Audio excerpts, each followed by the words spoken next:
पंजाब में होने वाले 2022 विधानसभा चुनावों को लेकर केंद्रीय वित्त राज्य मंत्री अनुराग ठाकुर ने बीजेपी की जीत का दावा किया है। जी हां, अनुराग ठाकुर ने पंजाब की कैप्टन सरकार व पश्चिम बंगाल में ममता की सरकार पर लोकतंत्र की हत्या करने का आरोप लगाया है।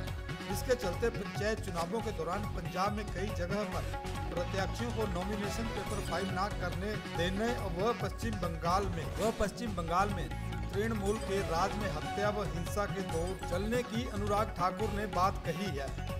और तलब है कि अनुराग ठाकुर बिलासपुर उपायुक्त कार्यालय बचत भवन में दिशा की बैठक लेने पहुंचे थे, जहां उन्होंने विभिन्न विभागों के अधिकारियों के साथ केंद्र सरकार की विभिन्न योजनाओं की धरातल रिपोर्ट मांगी और जिले के लोगों को योजनाओं का कितना लाभ मिला है, इस बात की जानकारी भी ली। वहीं अनुराग ठाकुर ने पश्चिम बंगाल ही नहीं बल्कि पंजाब में भी बीजेपी खिलने का दावा करते हुए, जहां एक और देश में भ्रष्टाचार मुक्त सरकार देने के बाद अब पश्चिम बंगाल में भी सुशासन देने वाली भाजपा सरकार के आने के साथ ही 2022 में पंजाब की जनता द्वारा भी बीजेपी को भरपूर समर्थन देने की बात कही। इसके साथ ही अनुराग ठाकुर ने पंजाब पश्चिम बंगाल का उदाहरण देते हुए कहा कि कुछ राज्य ऐसे हैं जहां एक नई प्रथा शुरू हो गई है, जिसमें नॉमिनेशन पेपर फाइल ना होने देने का रिवाज है, जिसे आने वाले समय में भाजपा खत्म करेगी और सत्ता में आकर इस तरह की गुंडागर्दी पर अंकुश लगाएगी। की बैठक महत्वपूर्ण है क्योंकि केंद्र सरकार के जो कार्यक्रम हैं उनको जमीनी स्तर पर धरातल पर लागू हो, विलंब ना हो और उसमें जो हमारे अधिकारी हैं, कर्मचारी हैं, उनकी जवाबदेही भी तय होती है और इसमें आम आदमी को लाभ भी मिलता है। हर तिमाही पर जब ये बैठक होती है तो हम सब मिलकर प्रयास करते हैं टीम के रूप में, चाहे विधायक हों, अधिकारी हों, कर्मचारी हों, हम मिलकर इन योजनाओं को जमीन पर लागू करवाएं। कहीं पर विलंब होता है तो उन क्षेत्रों में हम लोग पुश करते हैं ताकि अगली तिमाही तक उसमें सुधार हो।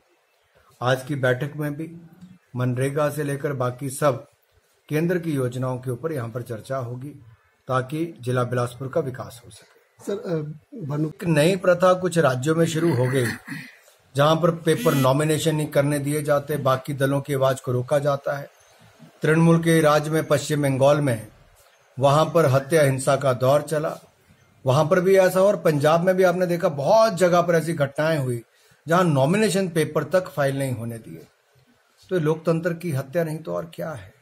देश को एक अच्छा लोकतंत्र चाहिए, स्वच्छ, स्वस्थ और सशक्त लोकतंत्र चाहिए और उसकी नींव पंचायती राज के चुनाव में होती। हिमाचल में भी चुनाव हुए, कहीं कोई दंगा फसाद कुछ नहीं हुआ, किसी को नॉमिनेशन पेपर फाइल करने से नहीं रोका गया, तो पंजाब में ऐसा क्यों हुआ?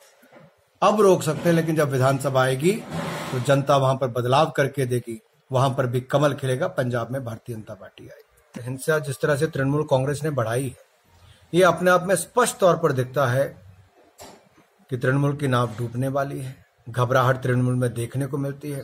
तृणमूल के नेता लगातार तृणमूल कांग्रेस को छोड़कर जा रहे हैं और ममता बनर्जी का भ्रष्टाचार, जो कट मनी से लेकर कोल माफिया तक, ये सारा करप्शन का जो धंधा था, ये जनता के सामने आया है। बाइपो, जिसको ममता बनर्जी का भतीजा यानी कि दीदी बाइपो की सरकार, इसको लूट और भ्रष्टाचार की सरकार के रूप में पश्चिम बंगाल के लोग देखते हैं और भ्रष्टाचार मुक्त शासन चाहते हैं। तो सुशासन के लिए वो नरेंद्र मोदी जी की सरकार को देखते हैं, भारतीय जनता पार्टी को एक विकल्प के रूप में देखते हैं, क्योंकि देश में भी भ्रष्टाचार मुक्त सरकार किसने दी तो मोदी जी ने, और बंगाल में भी नई सरकार एक बदलाव के रूप में लेकर आएंगे और सुशासन कायम करेंगे तो भारतीय जनता पार्टी करेगी। सर, आगे सवाल। तो पूर्व की यूपीए की सरकार के समय मुद्दा उठाता था, तब केंद्र की मनमोहन सिंह जी, सोनिया गांधी जी की सरकार पैसा नहीं देती थी और जो ऊना तलवाड़ा रेलवे लाइन है उसके लिए भी बड़ा गिना चुना पैसा आता था। 108 करोड़ रुपया सैंक्शन होता था, 40-50 करोड़ रुपये मुश्किल से खर्च कर पाते थे।